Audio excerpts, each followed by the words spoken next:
Gas burner అయితే సరిగా మంట రావటం లేదా, ఇలా ఒక్కసారి అయితే క్లీన్ చేసుకోండి.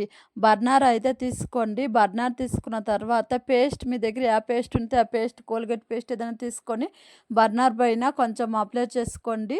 తర్వాత అయితే పాత్రలు కడుగుతాం దాన్ని, ఆ స్క్రబ్బర్ తీసుకొని ఒక 3 నిమిషాలు 4 నిమిషాల పాటు ఇలా రుద్దుకోండి.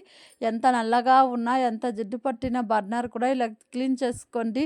క్లీన్ అయిపోతుంది. ఇలా క్లీన్ చేసుకుంటే సరిగా మంట రావటం లేదా, ఇలా క్లీన్ చేసి చూడండి. గ్యాస్ అయితే చాలా బాగా అయితే మంట మండుతుంది. హోల్స్ అయితే రంధ్రాలు ఏమైనా డస్ట్ ఉంటే కూడా క్లీన్ అయిపోతుంది.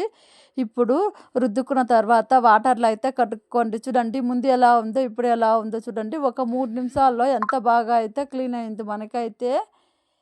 చూడండి వాటర్లో అయితే కడుక్కున్నాను. ఈ వాటర్ చూడండి ఎంత నల్లగా ఉందో.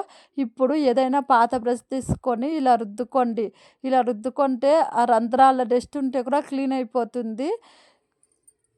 ఇప్పుడు ఒక నిమిషం పాటు అయితే రుద్దుకోండి. రుద్దుకున్న తర్వాత వాటర్లో కడుక్కోండి.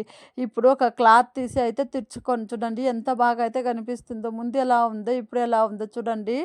ఇప్పుడు తడి లేకుండా ఒక క్లాత్ తీసి అయితే తుడుచుకోండి.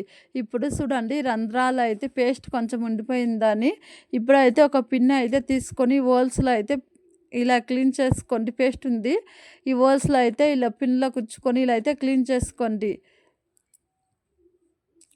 ఇలా ఒకసారి క్లీన్ చేసి చూడండి. గ్యాస్ అయితే చాలా బాగా మంట మండుతుంది. ఇప్పుడైతే పేస్ట్ తీసుకోండి. పేస్ట్ తీసుకున్న తర్వాత బర్నర్ పైన నేను ఎలా చూపిస్తున్నానో అలా అయితే అప్లై చేసుకోండి. ఇలా అయితే రౌండ్గా అయితే ఇలా అప్లై చేసుకోండి. అప్లై చేసుకున్న తర్వాత చూడండి గ్యాస్ బర్నర్ అయితే వేసుకోండి. వేసి ఇలా గ్యాస్ అయితే అంటించుకోండి. ఇలా చేసుకుంటే మంట కూడా వేస్ట్ కాకుండా ఉంటుంది. ఇప్పుడైతే తక్కువగా మండుతుంది. గ్యాస్ అయితే మనకి సేవ్ అవుతుంది. చూడండి ఇలా ఒకసారి మీరు ట్రై చేసి చూడండి. మీకు టిప్స్ నచ్చితే లైక్ చేసుకొని సబ్స్క్రైబ్ చేసుకోండి. Bye friends.